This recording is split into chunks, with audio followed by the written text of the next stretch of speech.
All right, mateys. Hey, today let's talk a little bit about the go, no-go decision-making process. Sometimes it's a no-brainer. Gale force winds, even at the marina, you know you're not going. Sometimes it's not quite as clear. Now, like this weekend, I had some aerial pictures scheduled to take over at Road River Marina. It's for their open house and some new pontoon boats and power boats, and I really wanted to go. Brian and his son are great to work with, and the crews there, especially this time of year with fall foliage kicking in, it's beautiful. Nice cruise. But the weather forecast, Friday, small craft advisories. Saturday, small craft advisories with gale force winds. Well, I can't fly the drone over 15 mile an hour. I mean, I could, but I just don't.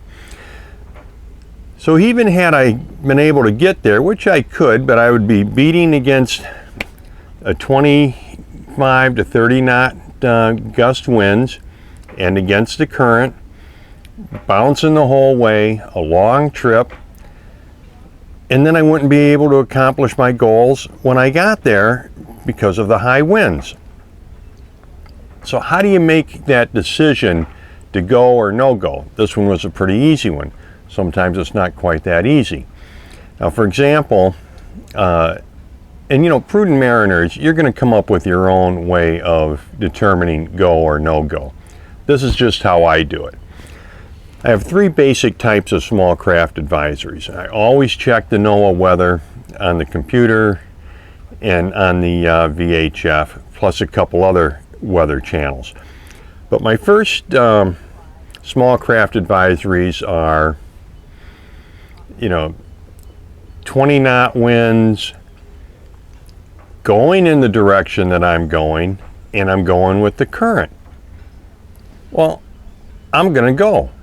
We're going to get into some other decision making processes here too in just a minute. My other one is 20, 25 knot winds against me, current, part with me, part not. Well, I may or I may not go. And then the definite no-goes are 25 to 30 knot gusts against me, current against me, and potential for thunderstorms and gale force winds. That's a no-go. Now, in the decision-making process, you also want to consider, of course, the weather, but your vessel. How seaworthy is your vessel? Do you have all the right equipment on it? When they say small craft, I asked the Coast Guard one time, well, what's a small craft? They don't really have a definition for it that they were willing to share with me. Basically, they said it's the craft's ability to handle the weather.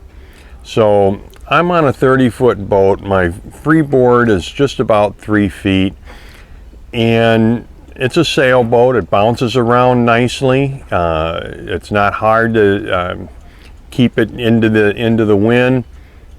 This is a pretty seaworthy vessel. Now, it's not going to be seaworthy in gale force winds. Well, it will be, but it's not going to be very comfortable, and it could be a little dangerous. So what's the seaworthiness of your vessel? Next thing is, what's the seaworthiness of you? How good a seaman are you? How well are you at handling your craft?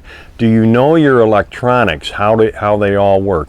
Is the boat in, do you know how to handle something if it breaks down?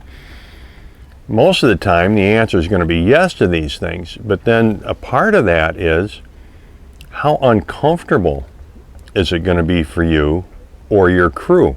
Most of the time, the vessel is going to take the hard weather better than you and the crew. So that's something to really take into consideration. Another part of that consideration is, and I've learned this over the years, I would much rather be sitting here at the marina with a scotch and a cigar and saying, geez, I wish I would have gone, than being out there getting tossed around and saying, geez, I wish I was back at the marina. Because once you get out there, you got to follow through with it. So I guess the final tip is develop a system, stick to it. Don't let people pressure you into going if in your gut you know you really shouldn't go. There's always another day to go. I guess that's one of the key things here too in decision making. If you're on a schedule, don't go. It's just going to put additional stress on you. Do it another time or delay it a little bit. Make it up somewhere else. But come up with a good system. Make sure you check your weather, several sources of it. Know your vessel, know how seaworthy it is, and most important, know your ability as the captain of the vessel. Well, that's all there is to it, guys. So happy and safe boating to you, your family, and friends.